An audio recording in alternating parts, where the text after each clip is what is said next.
अस्सलामुअलैकुम वीवर। अल्लाह के फजलो करम से आप सब लोग ठीक होंगे।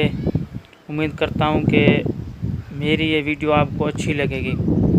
सुबह सुबह जब आदमी नींद से उठकर बाहर जाता है तो उसको मौसम बहुत ही प्यारा और बेहतरीन लगता है। सुबह का नज़ारा वैसे भी ज़बरदस्त और बेहतरीन होता है। अगर आप लोग कहीं गांव में रहते हैं तो सुबह जब उठकर बाहर जाते हैं तो बहुत ही ज़्यादा खूबसूरत नज़ारा देखने को मिलता है और ज़बरदस्त हल्की सी आवाज़ चल रही हो तो भी बेहतरीन और ज़बरदस्त लगता है। तो आप लोग देख सकते हैं कि ये नज़ारा वैसे ही है, बेहतरीन और ज़बरदस्त है। मैंने सोचा कि आपके साथ ही शेयर कर लूँ।